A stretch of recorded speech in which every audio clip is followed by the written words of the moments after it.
E aí, galera, eu sou o Bambucha e hoje a gente vai falar sobre cerveja.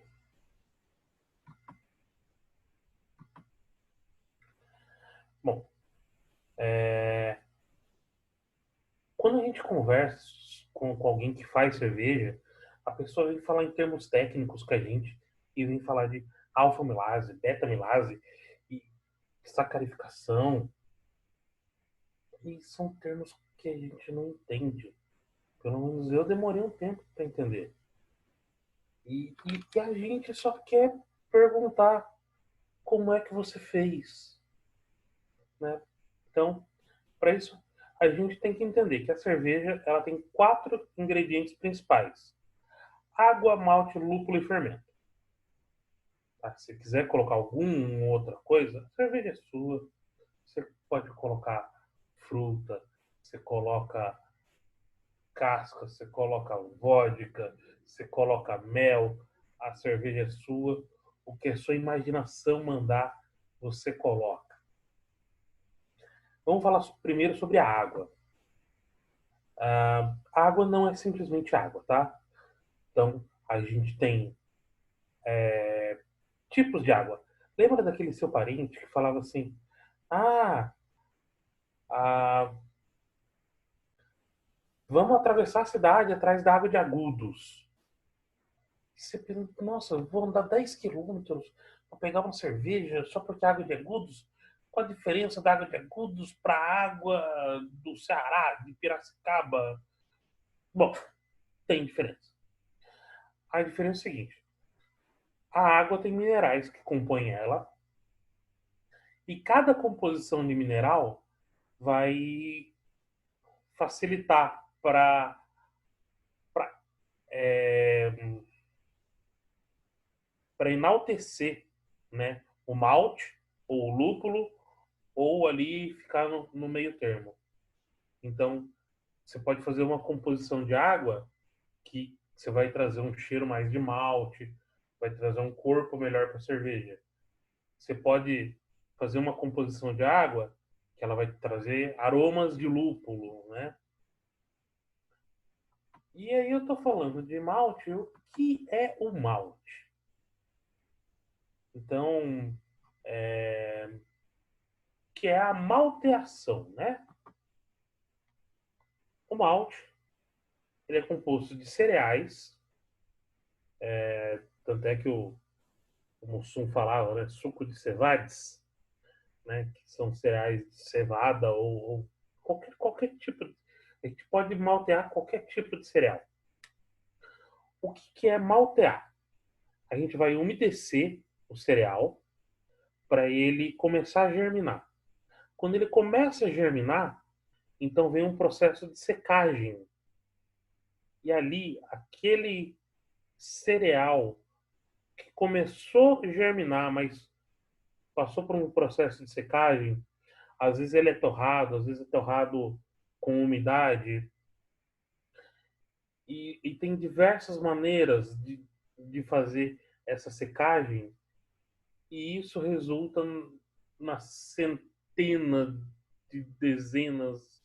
A gente tem muitos tipos de malte, cada um vai trazer um caramelizado diferente, um sabor de torra, um sabor defumado.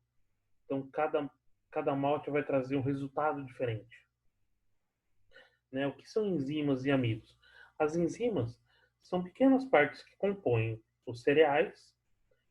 O amido é um tipo de farinha, é o que a gente consegue extrair do malte para poder extrair o açúcar do malte, que é o que nos interessa.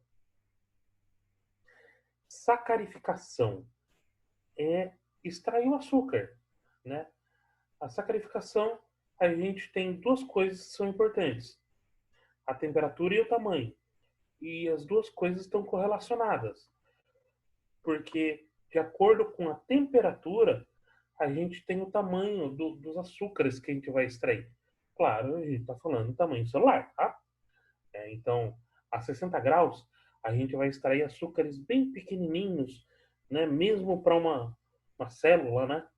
Os açúcares são considerados pequenos. A 75 graus, a gente já tem açúcares maiores, e a 80 graus você mata todas as enzimas e para o processo de extração. A gente não consegue mais extrair açúcares, nem sabores, nem aromas do malte. E tamanho, né? Então a gente, como a gente falou da temperatura, a gente pode ter açúcares pequenos, médios e grandes. Isso, eu volto a falar sobre isso no final do vídeo, que aí vocês vão entender qual a importância da temperatura para a gente saber que tipo de tamanho que a gente extrai.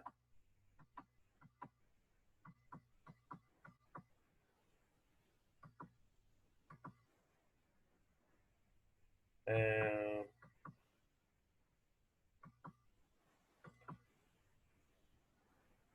Ah, que eu vi que...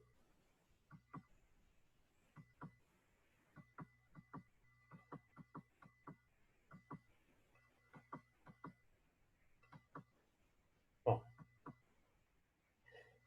agora a gente vai falar sobre o lúpulo. O lúpulo é um tipo de flor, né? E essa flor, ela passa... Você pode colocar na cerveja ele em flores, o que não é muito aconselhável, pois ah, é muito difícil de limpar a sua cerveja, aquele monte de flor boiando. Mas como que a gente compra o lúpulo? Ele passa por um processo de secagem e é prensado. Então a gente compra em pellets. São grãos do tamanho de uma ração, parece uma ração. E quando a gente coloca o lúpulo na cerveja, a gente vai extrair os óleos do lúpulo. Né? É quase o processo de fazer um perfume. Né? Você pega a flor, você seca, você passa por um processo de óleos para poder extrair os aromas, né? E o lúpulo não está diferente disso. O que a gente quer extrair dos óleos essenciais do lúpulo? Aroma, sabor e amargor. Então, a gente pode trazer um aroma floral, um aroma frutado, um aroma cítrico, um aroma gramíneo, um aroma de mato, grama recém-cortada, aroma de floresta. Enfim, é uma infinidade violenta de aromas que a gente pode extrair. A mesma coisa de sabores. E o amargor a gente pode extrair o amargor bom ou o amargor ruim. O que seria o amargor bom? O amargor bom, nem toda cerveja é IPA. Mas todas precisam de um amargorzinho ali. Até a Brahma tem ali um quesinho de amargorzinho.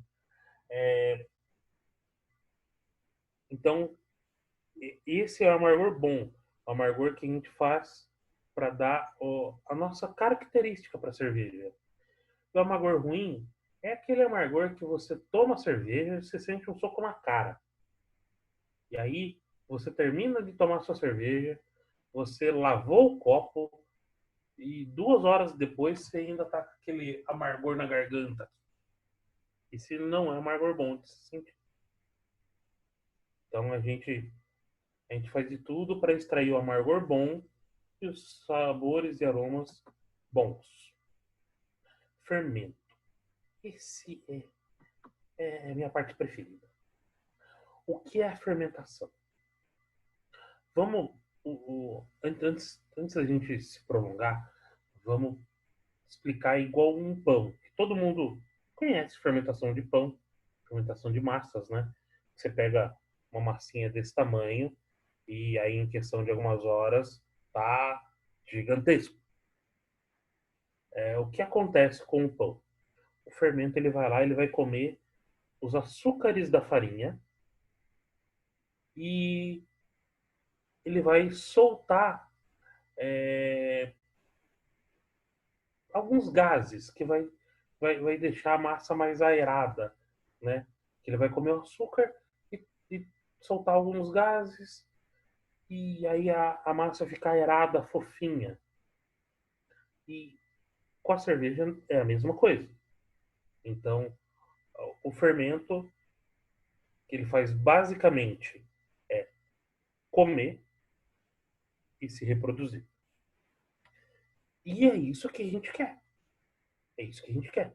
A gente quer que o fermento se reproduza, que ele se propague, porque a hora que ele está ali, é muita comida que tem para ele, né? É muito açúcar que a gente extraiu do malte. Então, ele quer comer, comer, comer, comer, comer, comer. E tem um monte de comida para ele. Só que daí ele se reproduz. Porque daí ele vai se reproduzindo, comendo, se reproduzindo, comendo, se reproduzindo. E aí vai aumentando a quantidade de fermento que consegue comer mais rápido. E é assim que você consegue fermentar, né, a, a sua cerveja. Então, só que a turma fala, quanto mais fermento, melhor. Não, não necessariamente. O fermento ele tem que estar ativo, vivo, forte. Ele tem que trabalhar ali alucinadamente. Isso é benéfico. Agora, você pode extrair aromas bons e aromas ruins. Então, da mesma forma que uma fermentação ela vai te trazer um aroma floral, um aroma de fruta, um aroma de frutas amarelas, frutas vermelhas, varia muito do fermento, né? A, a, tem uma infinidade de aromas, né? Aromas custosos. Só que se você vacilar na fermentação, ele também vai te trazer alguns aromas ruins, né? Ele vai trazer um aroma de ovo choco, ele pode trazer um aroma ácido, um aroma que não é tão agradável, aroma, ah, ele pode trazer aroma de gorfo de bebê.